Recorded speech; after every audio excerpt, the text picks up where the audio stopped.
teman-teman semua pada malam hari ini, kita akan supaya lebih tenang kita untuk menyembah Tuhan, mohon teman-teman untuk mute suaranya. Terima kasih teman-teman. Sebelum kita mendengarkan firman Tuhan malam hari ini, kita mau menyembah Tuhan sekali lagi. Kita mau katakan bagi Tuhan tak ada yang mustahil. Jadi teman-teman, kita mau tenangkan setiap hati pikiran kita sebelum firman Tuhan melawat kita pada malam hari ini. Kita mau tenangkan setiap hati kita, pikiran kita paling dalam. Biarlah firman Tuhan malam hari ini benar-benar kita renungkan setiap kita.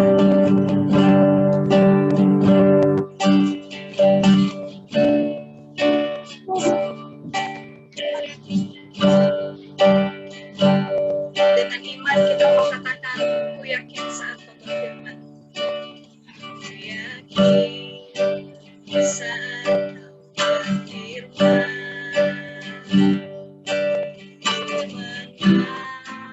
Saat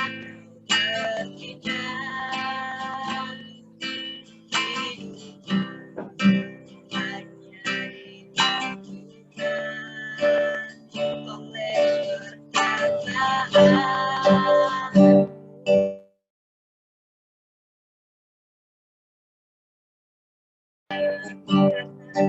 perkataan. Jagaku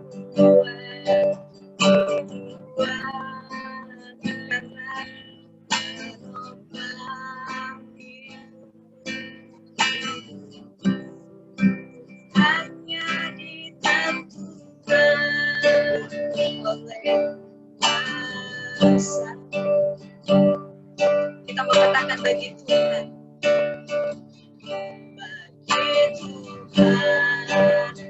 tak ada yang mustahil. Bagi Tuhan tak ada yang tak mungkin. Sisanya sediakan bagiku, diangkat dan dipindahnya. Sekali lagi kita mau naikkan lagu ini, kita mau katakan, ku yakin saat kau berfirman. Ku yakin saat berfirman.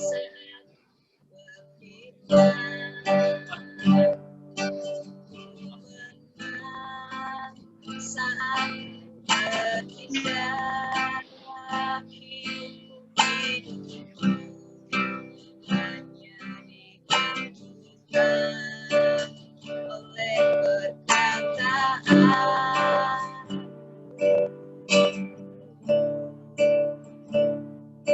Aku aman karena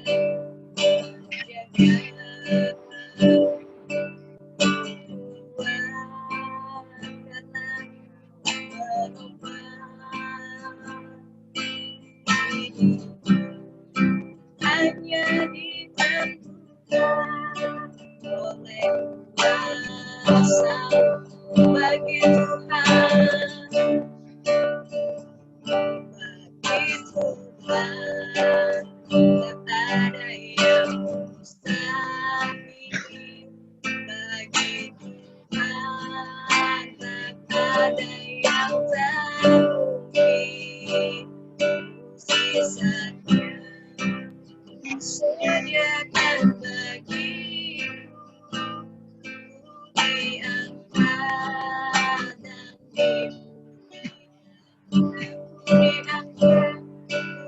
diangkat dan dipulihkannya. Saya serahkan kepada Pastor David.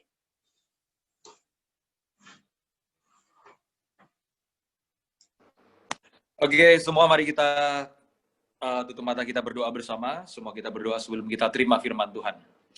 Bapak, terima kasih, mengucap syukur buat kasih-Mu. Terima kasih buat kasih setia Tuhan yang tidak pernah berkesudahan dalam hidup kami.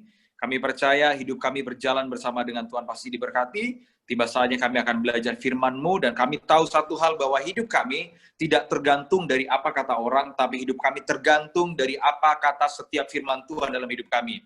Dan sama seperti apa yang hamba bagikan malam hari ini, bahwa iman itu tanpa batas. Apapun bisa terjadi. Kalau orang lain berkata mustahil, bersama dengan Tuhan nothing is impossible. Kami percaya berjalan bersama dengan Tuhan tidak ada satupun yang mustahil. Terima kasih Bapak, biarkan hati kami seperti tanah yang gembur yang siap menerima benih firman yang hidup daripada Tuhan. Dalam nama Yesus, kami ucap syukur dan berdoa, kami sambut firman-Mu. Haleluya. Yang percaya sama-sama katakan, amin. Oke, puji Tuhan. Shalom semuanya. Shalom. Mendengar suara saya, lambaikan tangan kalau percaya. Shalom. Puji Tuhan. Baik. Dengan tidak mengurangi rasa hormat, saya berterima kasih kepada seluruh rekan-rekan muda, terutama dari orang-orang Nias. Terima kasih banyak. Kebetulan hari ini saya sedang berada di rumah dari sahabat saya yang kebetulan juga sahabat saya ini suami istri juga orang Nias. Jadi saya bersyukur bahwa ada banyak sahabat-sahabat saya dari Nias dan kebetulan 2-3 hari yang lalu saya bertemu dengan Pak Kapolresta juga orang Nias, namanya Pak Elvianus Lauli. Dan sebuah kehormatan untuk saya bisa berbagi firman Tuhan kepada Anda semua. Baik, semua sehat dalam berkat Tuhan. Yang percaya Tuhan baik, lambaikan kedua tangannya yang percaya Tuhan baik. Come on! Come on! Oke, saya ingin berbagi sesuatu hari ini dengan tidak mengurangi rasa hormat. Tolong semua di-mute, kecuali saya. Tolong semua audionya di-mute, kecuali saya. Jadi cukup saya saja yang suaranya kedengaran, khusus yang lain harus di-mute. Oke, saya masih dengar suara beberapa orang yang masih unmute, masih belum di-mute. Oke, saya mau cek dulu. Karena kalau ada yang tidak di-mute, lama-lama saya oles pakai minyak babi. Oke, Damai Z, tolong di-mute. Damai Z, tolong di-mute. Halo, Damai. Ya. Oke, tolong di-mute. Oke, Damai, tolong di-mute. Oke. Bagaimana caranya mute? Kau pencet itu handphone kau, oke? Kau pencet itu yang mute. Cepat Damai. Kalau kau tidak mute, saya oles kau pakai minyak babi. Cepetan. Saya mau khotbah, saya mau bagikan firman Tuhan. Oke, Damai, tahu nggak cara gimana nge-mute? Damai. Aduh, Damai, kau tidak mute handphone kau. Lama-lama kau buat hatiku tidak damai juga ini. Mencoba Pak Pendeta itu. Iya, itu mencobai Pak Pendeta. Tolong di-mute. Oke, saya mau cek dulu. Karena tadi waktu penyembahan, saya agak terganggu dengan beberapa rekan-rekan yang masih belum mem-mute handphonenya. Oke, baik. Semua sudah siap terima firman Tuhan? Yang siap terima firman Tuhan, lambaikan kedua tangan, dan kemudian goyang kedua tangannya. Come on. Oke. Hari ini saya ingin berbagi sesuatu kepada Anda semua. Saya percaya bahwa menjadi seorang hamba Tuhan itu karena kasih dan kemurahan Tuhan. Saya mau berbagi sedikit sebelum saya masuk dalam firman yang ingin saya bagikan kepada Anda semua. Waduh, Damai karena dia tidak tahu nge-mute, dia langsung left loh. Gak apa-apa, dia meninggalkan grup, gak apa-apa. Saya berdoa supaya dia cepat gabung lagi. Jangan sampai dia ketinggalan berita kasih dan sukacita. Baik, saya melayani sekitar 8 tahun. Sebelumnya saya bukan dari orang percaya. Saya lahir dari keluarga yang sama sekali bukan Kristen. Oke, papa saya Filipin Mongol, dan mama saya Jawa. Dan saya bertumbuh di keluarga yang sama sekali tidak pernah mengenal Yesus sebagai juru selamat hidup mereka. Apa yang saya lakukan sejak dari SD, SMP, SMA, saya tidak pernah peringkat 3. Dari SD, SMP, SMA, saya tidak pernah peringkat 3. Tapi saya selalu peringkat 1-2. Jadi sejak kecil itu Tuhan memberikan karunia, kecerdasan dibandingkan dengan orang lain. Tapi apa yang saya lakukan, mulai dari SD dan SMP, tolong di-mute, yang belum di-mute, please. Siapa ini yang belum di-mute ini? Yang belum mute, oke. Ini ada Rita Hartatigulo, please, tolong di-mute. Oke, mute itu dipencet mic-nya. Oke, mic-nya itu pencet, jadi mute. Nanti tanda merah dilarang. Oke, yang tidak mute, ku oles kau nanti dengan minyak babi, oke? Oke, dan saya bertumbuh di keluarga yang sama sekali bukan Kristen sampai satu kali, mulai dari SD, SMP, SMA, saya tidak pernah peringkat 3. SD, SMP, SMA, saya selalu peringkat 1. Kalau tidak 1-2. Apa yang saya lakukan? Saya punya teman satu bangku sekolah, namanya Edi. Nah, kebetulan teman saya ini seorang Kristen yang taat. Karena dia Kristen yang taat, dia pakai kalung salib, terus ada salibnya sambil ada gambar Yesusnya yang pakai celana dalam itu. Nah, apa yang saya lakukan setiap hari, saya selalu menghina dan mengolok-olok Edi. Kenapa? Karena setiap Edi mau belajar, dia selalu lipat tangan, tutup mata, terus komat kamit berdoa, dan kemudian amin. Begitu amin, dia tarik kalung salibnya, dan kemudian dia cium kalung salibnya, yang gambar Yesus pakai celana dalam. Tapi setiap terima rapor, nilainya selalu jeblok. Kalau dia tidak peringkat 10, pasti 20. Sedangkan saya selalu peringkat 1, 2, 1, 2. Sampai akhirnya saya bilang begini sama Edi, lu pantesan lu bego. Tahu nggak kenapa lu bego? Karena setiap mau belajar, kamu cium Yesus yang pakai celana dalam. Nah, itu yang saya lakukan bertahun-tahun. Jadi saya ini jadi orang yang suka menghina Yesus. Tapi tahukah apa yang terjadi? Ternyata bahwa ketika saya menghina Yesus, itu seperti Tuhan Yesus itu tunggu. Awas lu ya, gua buat lu jatuh cinta sama gua. Sampai akhirnya di satu titik, saya 11 tahun yang lalu saya tergabung dalam sebuah grup band. Saya kebetulan ada di Entertain, itu zamannya Inbox dan zamannya Dahsyat. Dan di satu titik usia 19 tahun saya sudah punya uang banyak. Usia 19 tahun saya sudah buat tur promo album dari Jawa, tur Jawa Bali, berlimpah dengan uang. Usia 19 tahun saya sudah bisa beli, 18 tahun saya sudah bisa beli mobil sendiri. Usia 18 tahun saya tinggal di apartemen yang cukup beken dan mewah di Jakarta. Tapi satu kali saya mengalami kekosongan hidup yang saya percaya bahwa kita bisa punya semuanya. Kita bisa punya uang, kita bisa punya fasilitas, kita bisa punya mobil, tapi kalau tidak ada Yesus dalam diri kita, kita adalah orang yang paling miskin dan tidak pernah merasakan bahagia. Jadi buat saya, orang yang paling bahagia bukan orang yang hartanya banyak, tapi orang yang paling bahagia adalah ketika Yesus dan hadiratnya ada di hati dan hidup mereka. Yang percaya, lambaikan tangan, katakan amin. Come on. Ayo, come on. Come on everyone. Oke.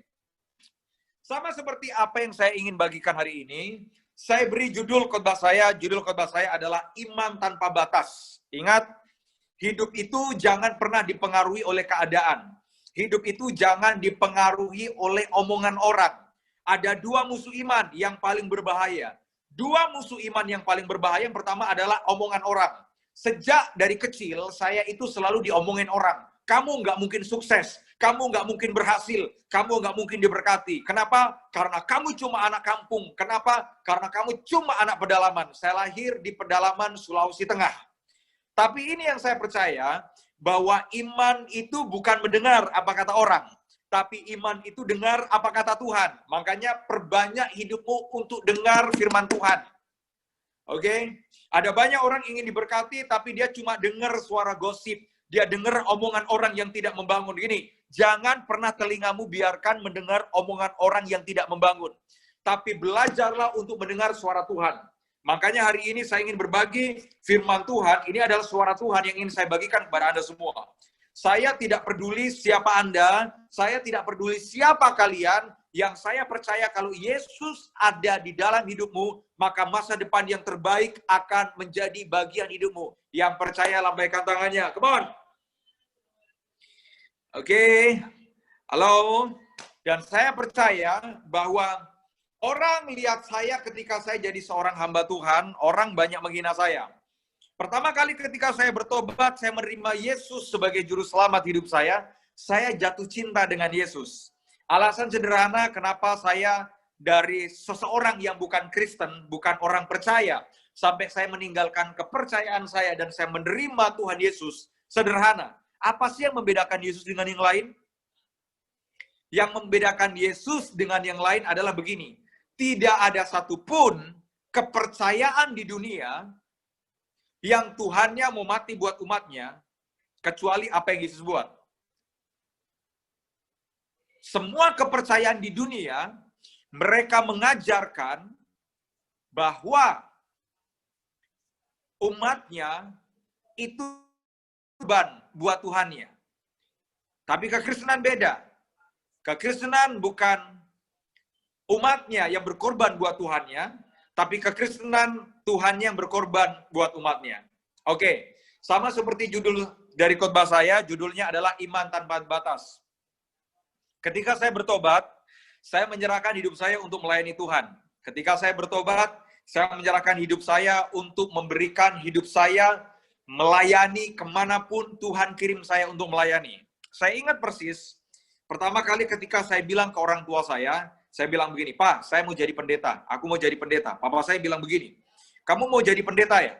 Kalau kamu mau jadi pendeta, anak istrimu kamu akan kasih makan apa?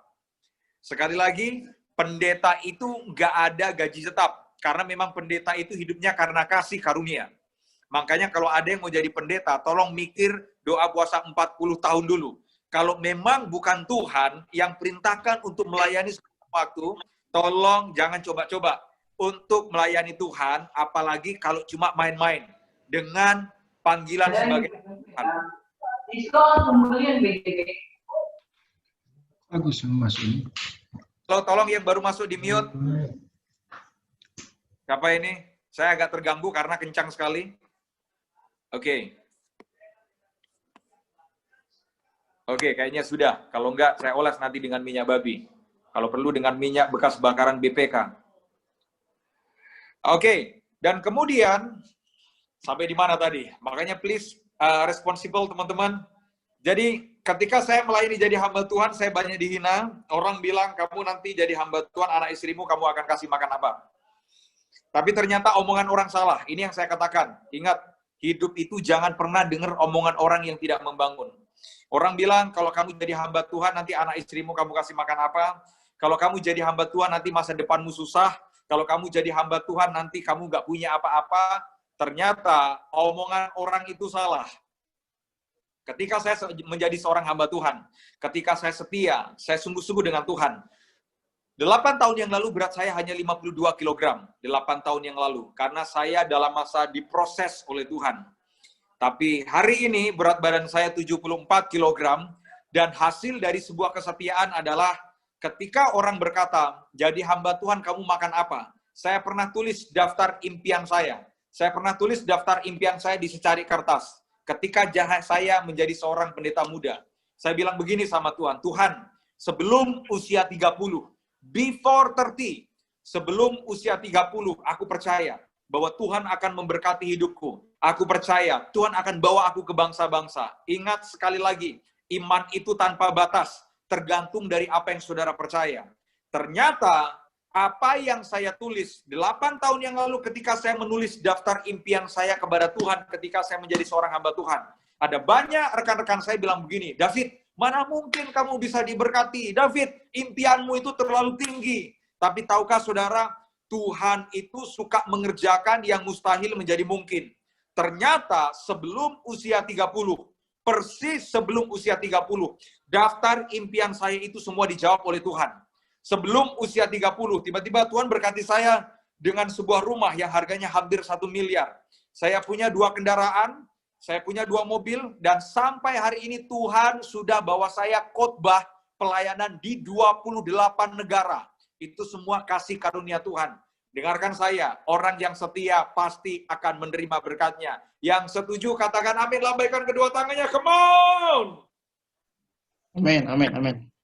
Karena itu saya ingin berbagi sesuatu hari ini.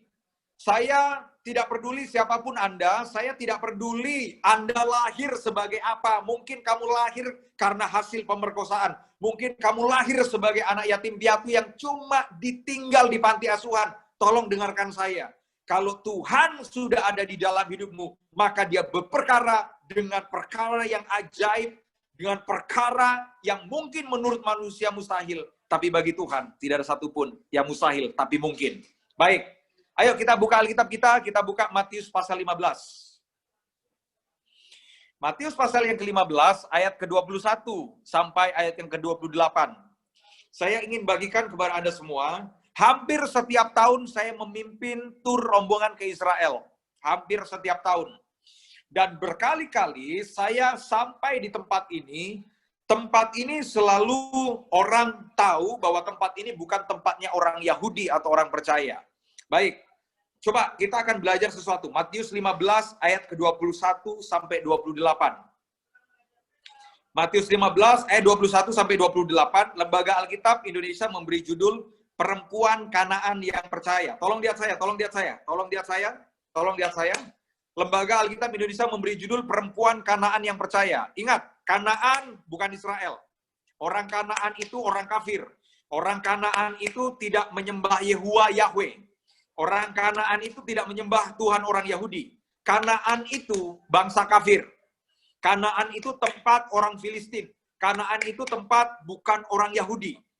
Tapi Lembaga Alkitab Indonesia memberi judul perempuan Kanaan yang percaya. Bahasa saya sederhana, Kanaan itu bukan Israel. Kalau sekarang, Kanaan itu bukan Kristen. Kalau boleh saya umpamakan, Kanaan bukan Kristen. Tapi ada apa dengan kejadian yang ada di Kanaan? Sampai kemudian ditulis perempuan Kanaan yang percaya.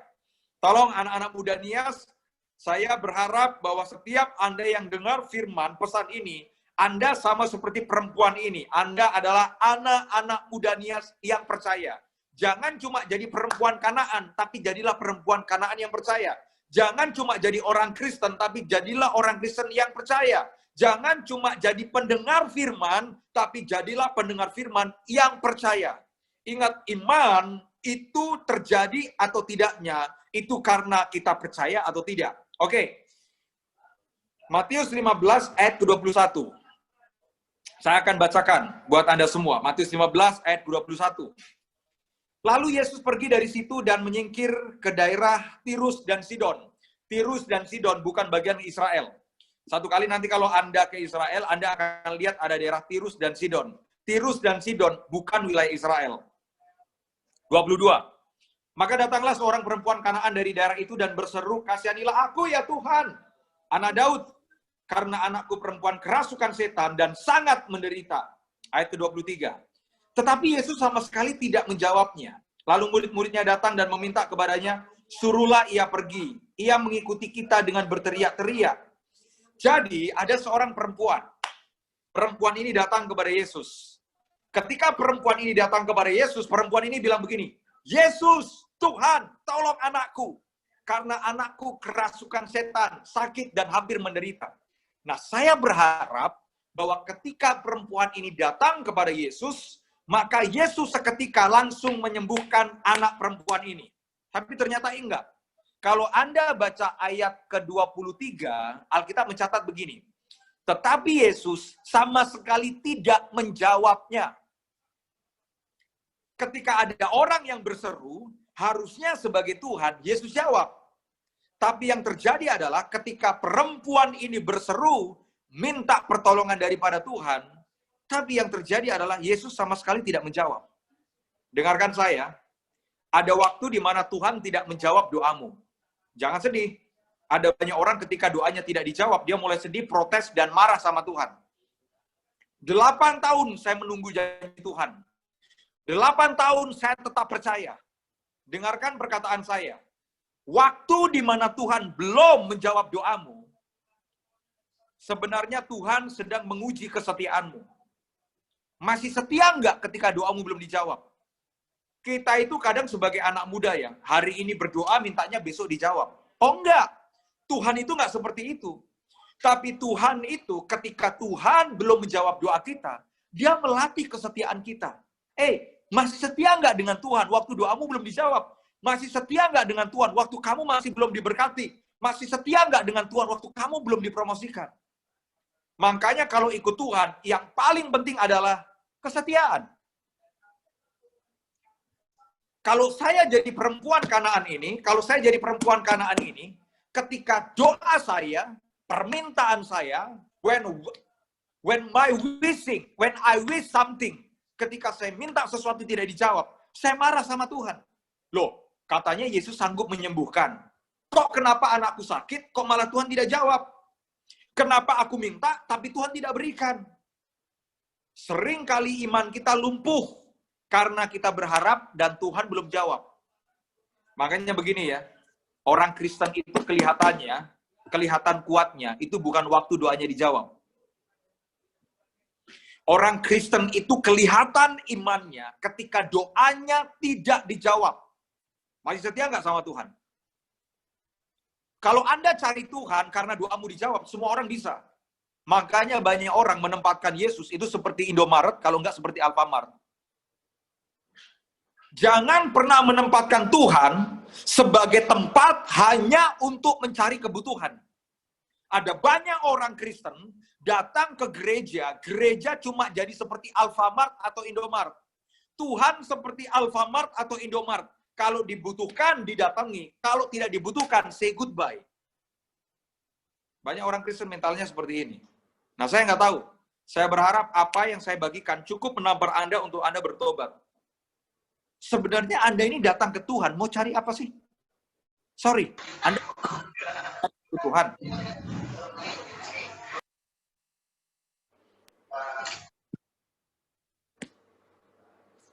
Kalau Anda datang ke Tuhan cuma cari kebutuhan, makanya saya tidak heran, ada banyak orang begitu diberkati meninggalkan Tuhan. Coba belajar di Alkitab ya. Setiap Yesus buat mujizat, Yesus selalu dikerumuni banyak orang. Ketika Tuhan membuat mujizat dengan 5 roti 2 ikan, 5.000 orang di sekitar Yesus. Ketika Bartimeus buta melihat, ratusan orang di sekitar Yesus. Setiap Yesus buat mujizat, selalu banyak orang datang kepada Yesus. Tapi pertanyaan saya sederhana. Di mana 5.000 orang yang kenyang dengan 5 roti 2 ikan ketika Yesus ada di atas kayu salib? Mereka nggak ada. Nggak ada di sana. Karena memang iman itu kuat bukan karena berkat dan mujizat. Tapi iman itu kuat karena salib. Jadi kalau hari ini, hidupmu sedang mengalami salib, proses tekanan, itu adalah cara yang tepat dari Tuhan untuk melatih kesetiaanmu. Yang percaya, lambaikan tangan kanannya. Jadi jangan pernah marah sama Tuhan. Dalam hidup itu jangan pernah protes. Karena setiap proses akan membuat hidupmu semakin progres. Tidak ada progres kalau tidak ada proses. Jangan lihat saya sebagai hamba Tuhan yang sekarang. Jangan. Jangan lihat seorang David Terson yang sekarang diberkati lah, punya rumah, punya fasilitas lah, punya kendaraan lah. Ke luar negeri lah, saya hitung sampai hari ini, saya sudah khotbah ke 28 negara. Mulai dari Eropa, Australia, Asia, hanya Amerika yang belum. Afrika saya pernah ke sana. Jangan lihat saya yang sekarang. Tapi yang ingin saya bagikan ketika saya nggak punya apa-apa. Ketika saya belum dikenal orang. Ketika saya tidak pernah diundang khotbah. Ketika orang tidak mau dengarkan pesan-pesan firman dari saya. Tapi saya tetap setia dengan Tuhan. Kesetiaan itu mendatangkan berkat dan mujizat. Nah, perempuan ini anaknya sakit, dia teriak, Yesus tolong anakku. Yesus sama sekali tidak menjawab. Makanya kalau Tuhan belum jawab doamu, jangan menyerah, tetap setia sama Tuhan. Karena mungkin ketika kita berdoa, Tuhan tidak menjawab, bukan berarti Tuhan tidak mendengar. Ketika Tuhan belum menjawab doamu, bukan berarti Tuhan tidak mendengar doamu. Sampai hari ini, saya aktif nulis FTV di Indosiar. Ada beberapa FTV yang mungkin teman-teman tonton. Masih ada beberapa FTV, saya seorang scriptwriter, saya penulis naskah di Indosiar. Sampai hari ini, di Mega Kreasi. Terkadang dalam hidup, kita itu baru episode ke-10, kita itu seolah-olah tahu endingnya seperti apa. Pernah nonton sinetron nggak? Atau film? Kan sinetron itu kan ada episodenya kan? Episode pertama, episode kedua, episode ketiga, episode keempat, episode kelima. Satu kali saya lagi khotbah di Kupang, saya sama teman saya, terus kemudian lagi nonton FTV di Indosiar. Teman saya bilang begini, ih kasihan ya Pak David ya, masa perempuannya diinjak-injak begitu sih? Terus saya bilang begini, Pak, setelah perempuannya diinjak-injak, setelah ini nanti perempuannya menang. Teman saya bilang begini, loh Pak David kok tahu? Saya yang nulis Pak. Kalau Bapak kan nggak tahu, karena Bapak bukan yang nulis. Tapi karena saya yang menulis cerita FTV, film pendek ini Pak, jadi saya tahu. Setelah ini perempuan itu digebukin, setelah perempuan itu menderita, perempuan ini setelah itu akan jadi apa? Kenapa saya tahu? Because I am the writer. Saya penulisnya. Nah, hidup itu masih begitu. Jadi manusia itu jangan sok tahu. Tapi belajar percaya kepada yang Maha Tahu. Siapa yang Maha Tahu? He's the one. Yang Maha Tahu itu Yesus. Yang Maha Tahu itu Tuhan. Makanya kita itu kalau saat ini kita sedang mengalami proses dan tekanan, percayalah bahwa setiap air mata akan Tuhan sanggup ubah menjadi permata. Orang nggak ada yang kenal saya sebelumnya. Nggak ada. Siapa saya? 8 tahun yang lalu saya gembel. Jangankan mobil, sepeda motor aja saya nggak punya. Saya dihina. Pernah punya pacar, diputusin sama pacar. Gitu. Nggak punya apa-apa. Ketika kita tidak punya apa-apa, kita dihina, kita direndahkan, kita dipandang sebelah mata. Tapi saya nggak pernah marah. Saya anggap semua adalah proses dan ujian dalam hidup saya. Saya pernah diundang khotbah. Ketika saya diundang khotbah, saya ingat di dompet saya hanya sisa Rp5.000. Dan hari itu saya harus naik angkot. Hari itu ketika saya menempuh pendidikan di Sekolah Tinggi Teologi Betani Surabaya. Pagi-pagi saya sudah mandi rapi, saya pakai celana kain, saya pakai kemeja. Rapi banget. Pakai minyak rambut klimis. Itu saking klimisnya, saking gantengnya. Laler nempel kepleset saking klimisnya. Tapi naiknya angkot. Pegang Alkitab, pegang gitar. Nah, hanya angkot. Rapinya minta ampun. Karena saya cuma punya uang Rp5.000, maka saya naik angkot, begitu sampai di tempat tujuan, saya bayar angkot Rp3.000. Begitu saya bayar angkot Rp3.000, sisa uang saya Rp2.000. Dari dulu sampai hari ini, setiap saya datang melayani ke rumah Tuhan, ke persekutuan atau ke ibadah, saya tidak pernah mau memberi dengan tangan kosong. Uang Rp2.000 itu, saya masukkan ke persembahan. Dan saya udah nggak punya duit. Setelah selesai khotbah, masing-masing orang, tuan rumah, mereka jabat tangan. Pak Davi, terima kasih Pak ya. Begitu saya jabat tangan, kok nggak kerasa amplop atau kertas ya? Sampai kemudian saya tunggu tuan rumahnya. Tuan rumahnya cuma bilang begini, Pak David, terima kasih banyak ya Pak David ya. Kapan-kapan nanti khotbah di sini Pak ya. Buat teman-teman yang hamba Tuhan itu kalau khotbah, hanya ada 2 macam persembahan. Yang pertama namanya PK, persembahan kasih, amplop yang ada isinya. Dan yang kedua adalah PT, persembahan thank you Pak, terima kasih Pak. Saya itu udah biasa, sekarang saya itu udah biasa, pelayanan saya nggak mau menerima persembahan. Bahkan pelayanan saya memberi. Tapi waktu itu, saya nggak punya apa-apa. Dan saya harus mikir, nanti setelah khotbah saya pulang naik apa? Karena jarak tempat saya tinggal ke tempat ibadah itu sekitar 20 km. Karena nggak ada persembahan, ya udah. Saya ambil Alkitab, saya ambil gitar. Ya tahu nggak teman-teman apa yang saya lakukan? Saya jalan kaki 20 km. Jalan kaki 20 km jam 1 siang. Menurut lo, emang enak? Udah keringetan, kaki udah sakit. Di tengah-tengah saya jalan kaki, sekitar mungkin 11-12 kilo. Saya lihat kaki saya, itu kaki saya, sorry ya saya angkat kaki. Kaki saya sebelah sini itu lecet. Karena saya pakai pantofel. Kaki saya lecet.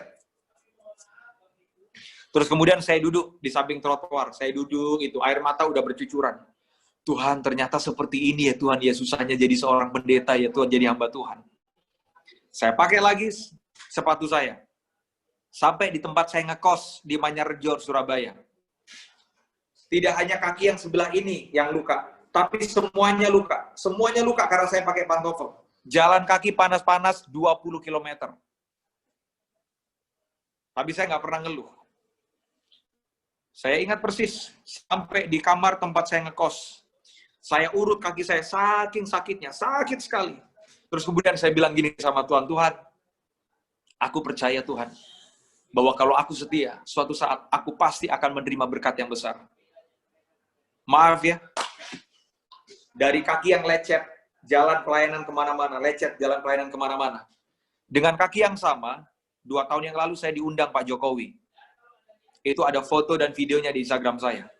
Dengan kaki yang sama, saya diundang oleh Wakil Presiden Republik Indonesia sebagai pendeta muda yang diminta sumbangsi pendapat tentang keberagaman, tentang kebangsaan.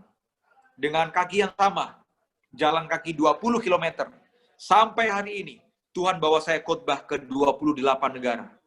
Ini yang saya percaya. Kesetiaan pasti akan mendatangkan berkat. Sederhana. Kita setia nggak sih sama Tuhan? Sama seperti perempuan ini. Coba baca Matius 15 ayat yang ke-24. Ketika dia tidak dijawab. Dan kemudian Yesus bilang begini. Jawab Yesus, aku diutus hanya kepada domba-domba yang hilang dari umat Israel. 25. Tetapi perempuan itu mendekat dan menyembah dia sambil berkata, Tuhan, tolonglah aku. Wow, I love this one. Perempuan ini diusir sebenarnya sama Yesus. Mungkin dia teriak, Tuhan, tolong anakku, Tuhan. Tuhan, tolong aku, Tuhan. Tapi Yesus bilang begini, sorry ya, aku diutus bukan untuk kamu. Apa yang dilakukan oleh perempuan ini? Ketika dia diusir, ditolak oleh Yesus, yang dia lakukan, Alkitab mencatat, dia mendekat dan dia menyembah. Kalau hari ini hidupmu belum mengalami berkat Tuhan yang seperti engkau inginkan, tetap dekat dan tetap sembah Tuhan. Alasan sederhana kenapa Daud diangkat menjadi raja. Karena kesukaan Daud adalah dia suka menyembah Tuhan. Dia suka melayani Tuhan. Dia hanya menggembalakan kambing domba yang cuma 2-3 ekor. Tapi Mazmur pasal 23, Daud bilang begini, Tuhan adalah gembalaku, takkan kekurangan aku. Ia membaringkan aku di padang yang berumput hijau. Ia menyegarkan jiwaku. Terus dia tulis, sekalipun aku berjalan dalam lembah kekelaman, aku tidak takut bahaya, sebab gadamu dan tongkatmu itu yang menghibur aku. Pegang kalimat saya ini. Ketika engkau setia dengan Tuhan, apa yang terjadi 8 tahun yang lalu dalam kehidupan saya, akan terjadi yang sama dalam hidupmu. Saya tidak peduli siapa Anda, saya tidak peduli siapa kalian, dari kampung mana, dari pelosok mana, dari kota mana, dari desa mana. Yang saya tahu, kalau Allah ada di pihakmu, siapa yang menjadi lawanmu? Makanya perempuan ini ketika dia berteriak, Tuhan tolonglah aku. Terus kemudian Yesus bilang begini, yang paling gak enak, bahwa ayat yang ke-26, Yesus berkata, tetapi Yesus menjawab tidak patut mengambil roti yang disediakan bagi anak-anak dan melemparkannya kepada anjing. Yesus itu cuma mau bilang, sorry ya ibu ya, kalau aku punya roti ini untuk anak-anak, bukan untuk anjing. Wah, kalau saya jadi perempuan ini, saya langsung bilang, kurang ajar ya Tuhan Yesus ya. Emang Tuhan, saya ini anjing apa? Kurang ajar ya Tuhan Yesus ya. Tapi perempuan itu tidak marah. Ketika sepertinya dia direndahkan. Maka ayat yang ke-27, poin saya yang terakhir, Alkitab bilang begini, kata perempuan itu benar Tuhan. Benar. Kalau Tuhan mau bilang aku anjing, ya benar sih Tuhan. Gua sih anjing sih Tuhan. Benar Tuhan, akulah anjing itu. Namun, anjing itu makan remah-remah yang jatuh dari meja tuannya. Tiba-tiba ayat ke-28 Yesus bilang begini. Maka Yesus menjawab dan berkata kepadanya, hai ibu, besar. Maka jumlah kepadaku berpokok daki. Dan ketika itu juga anaknya sembuh. Ketika perempuan ini tidak menyerah, yang dia alami adalah mujizat Tuhan. Sorry to say to all of you, ini saya mau menyapa nih, teman-teman semua. Apa sih yang membuat kalian mau menyerah hari-hari ini? Apa? Status jomblo? Ya ampun. Baru jomblo udah nyerah. Apa sih yang buat kalian menyerah? Belum diangkat Tuhan, belum dipromosikan. 8 tahun yang lalu, saya direndahkan, saya dipandang sebelah mata. Saya pernah punya pacar, diputus loh sama pacar saya. Kenapa? Ditanyain sama temannya, kenapa kamu putus sama David? Ya, David gembel, bayangin. Ya, wajah saya sih masih gembel sampai hari ini sih. Saya direndahkan seperti itu. Tapi saya tidak pernah menyerah untuk setia dengan Tuhan. Dan arti dari kesetiaan adalah berkat yang baik. Karena itu buat semua yang ikut live malam hari ini, yang dengar firman Tuhan, ingat, kalau air raja berubah jadi anggur, kalau air berubah jadi anggur, masakan status sosial, berkat kita, dia tidak bisa ubah. Apa sih yang nggak mungkin buat Tuhan? Halo, Tuhan itu nggak bisa diukur pakai ini nih. Makanya jangan ukur Tuhan pakai kepalamu. Jebol nanti isi otakmu. Yang dia lakukan jauh dari apa yang bisa kita pikirkan. Makanya saya suka lagu gini. Apa yang tak pernah dilihat mata, yang tak pernah didengar telinga, yang tak pernah timbul di dalam hati, semua disediakannya bagi yang mengasihi Dia. Allah sanggup melakukan segala perkara. Kalau Filipi 4 dia bilang, He can do all things. Kalau sampai hari ini saya mengalami berkat Tuhan yang tidak berkesudahan, I know that I'm worth it. Saya tahu karena dia baik. Cuma kan kadang kalau kita dengar khotbah seperti ini, Tuhan itu baik, dia angkat kamu, kamu kepala, kamu bukan ekor, kamu naik, kamu bukan turun. Kadang kita cuma bilang begini, masa sih Pak, aku hanya anak kampung Pak, aku anak yatim piatu Pak.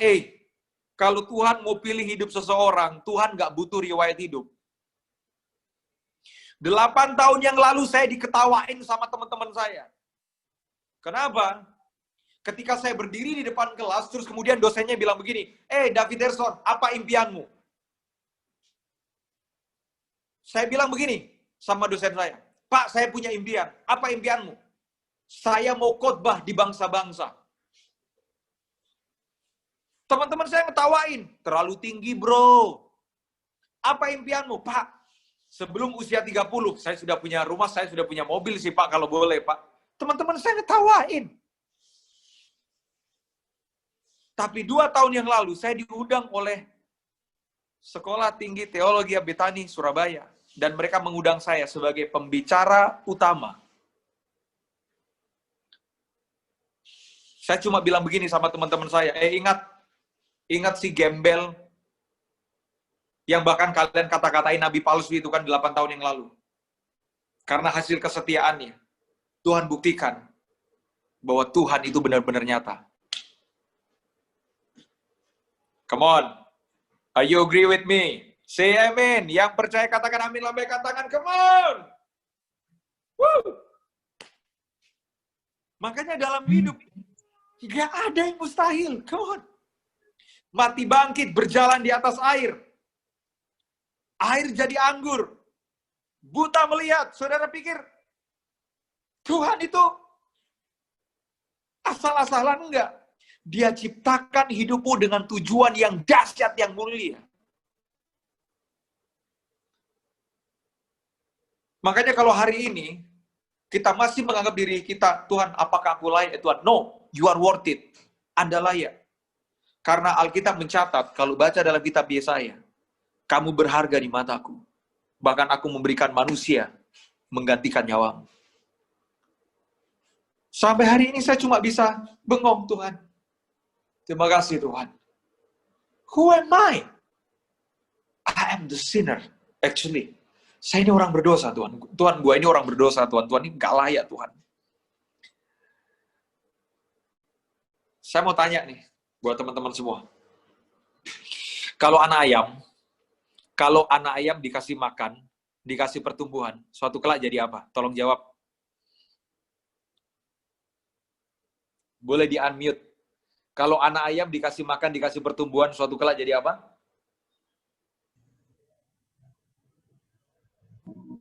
Jadi induk ayam. Jadi apa? Jadi ayam. Induk Jadi apa? ayam. Jadi ayam. Jadi ayam. Oke. Jadi ayam. Kalau anak ayam dikasih makan, dikasih pertumbuhan, suatu kelak dia jadi ayam. Pasti. Tolong dengarkan saya ya.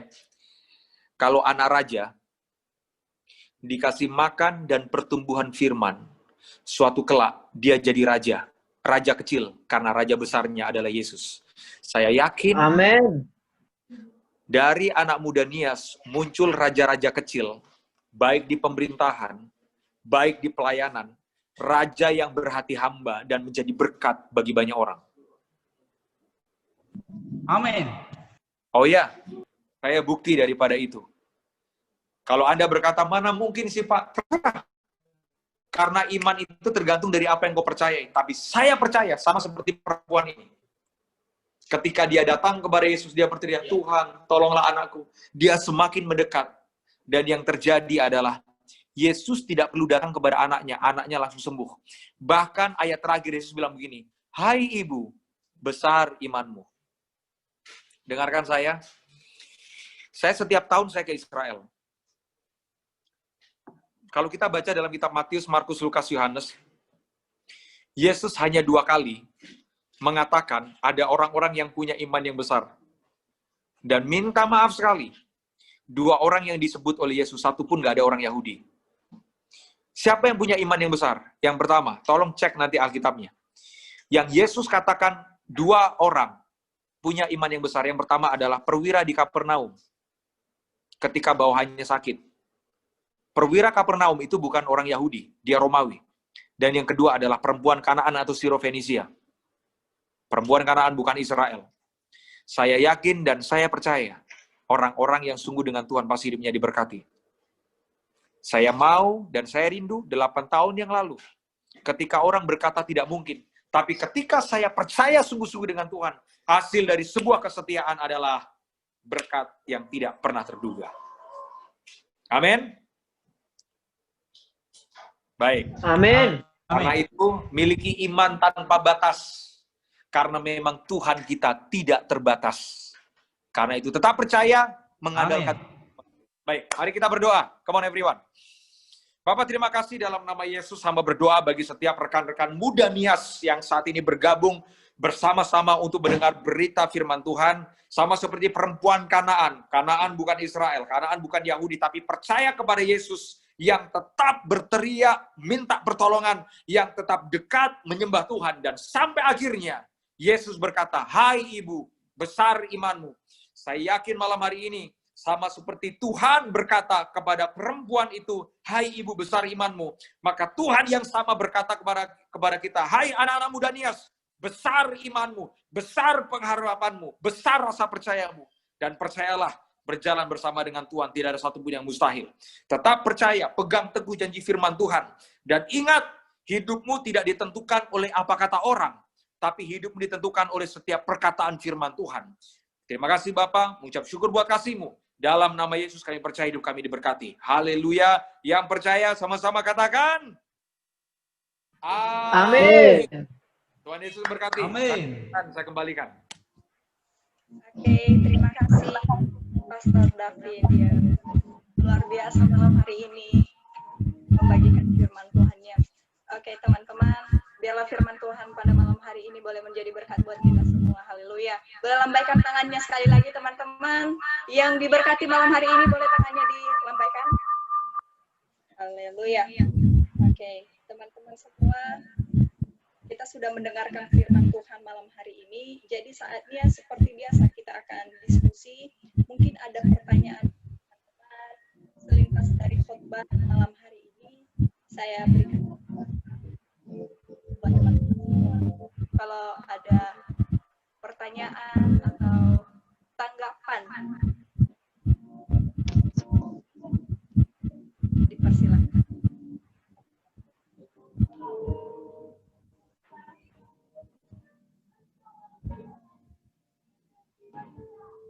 Iman tanpa batas.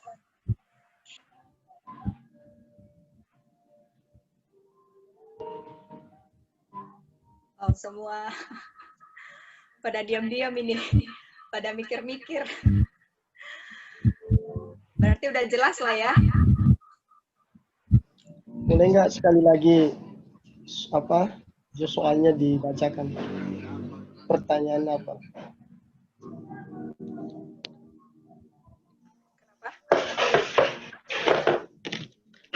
Sekali lagi diulang.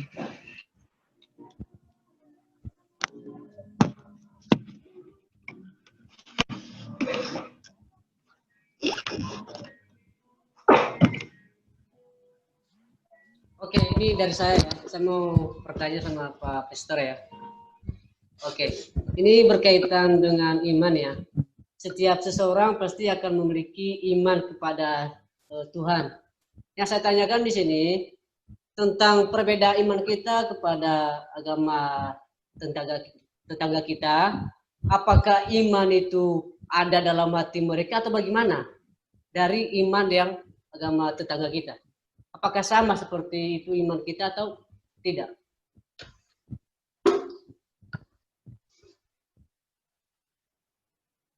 Ada suaranya, Pastor. Maaf, Pas. Unmute. Oke, udah kedengeran? Oke, Pas. Oke, kalau ngomongin tentang iman, kalau saya gini, karena saya pernah ada di seberang sana, jadi iman orang seberang sana itu Tuhan itu ada di sana. Itu. Tapi sejak saya mengenal Yesus, Tuhan itu bukan hanya ada di sana, tapi Tuhan itu ada di sini. Nah, itu yang membuat saya percaya bahwa hidup saya itu berjalan bersama dengan Tuhan. Jadi iman saya ketika saya menghadapi masalah, saya berjalan karena Tuhan ada di dalam hati saya. Kalau kita baca dalam firman Tuhan bahwa di manakah Yesus dia bertada dalam hatimu, maka iman saya adalah apapun yang sedang saya hadapi, Tuhan ada di dalam diri saya. Kalau orang yang di sana, Tuhan itu nggak ada di sini, tapi Tuhan itu ada di sana. Gitu. Makanya bahkan kalau mau ketemu Tuhannya mereka, itu harus menghadap ke sana. Tapi kita enggak, Tuhan itu ada di sini. Ya, Tuhan itu ada di dalam hati kita. Jadi itu konsep iman yang saya percayai. Itu yang membedakan kita dengan yang lain. Enggak ada satupun Tuhan yang mau datang ke dunia, kecuali ini orang Kristen nih, kecuali Yesus nih. Enggak ada. Bahkan mau mati, nggak ada. Kalau kepercayaan saya yang sebelumnya justru menuntut saya mati buat Tuhan. Tapi ini enggak. Tapi Tuhan yang mati buat saya. This is the concept of unbelievable faith. Oke, makasih, Pastor. Oke, thank you Bang Arius. Terima kasih Pak David sudah menjawab. Oke, mungkin ada dari teman-teman yang lain.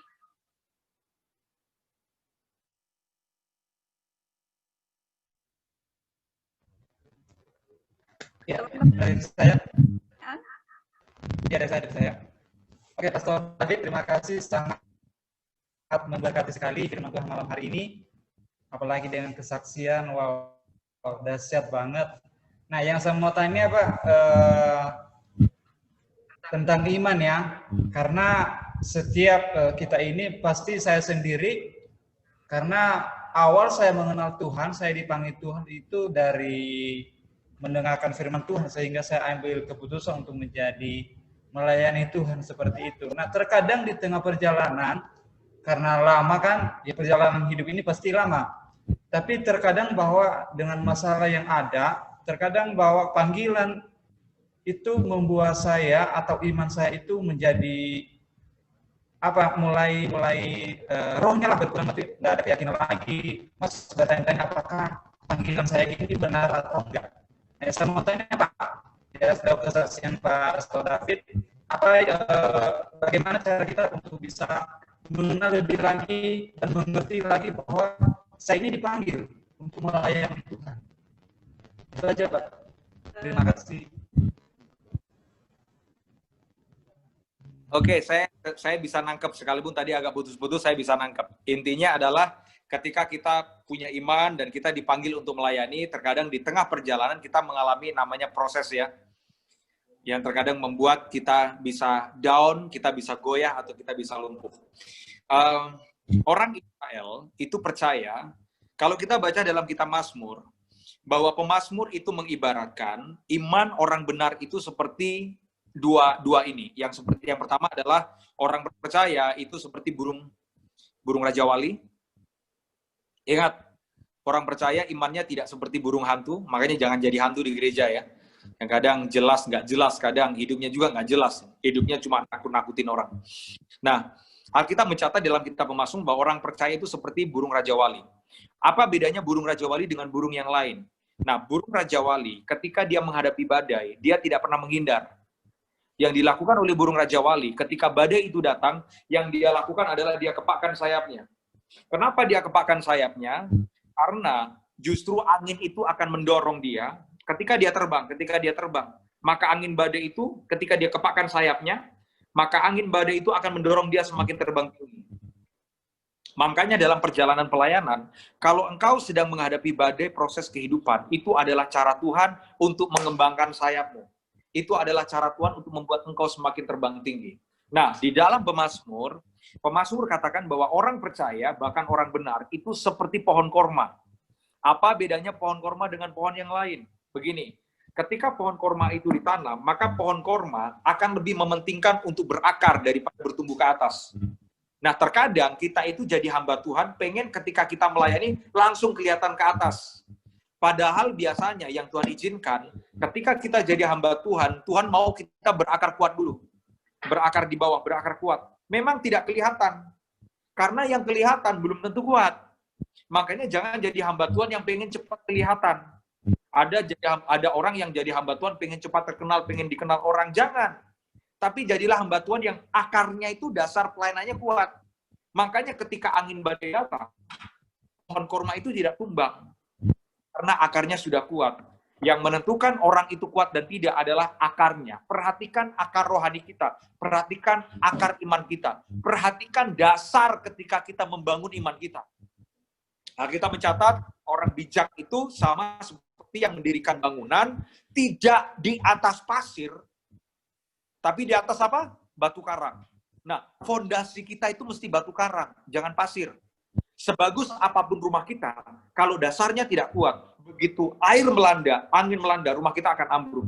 Tapi kalau dasarnya kita batu karang, ketika kita mendirikan rumah dan bangunan kita, ada gelombang dan hantaman kuat, kita tidak akan ambruk. Karena dasarnya itu kuat. Ingat, akar dan dasar itu penting.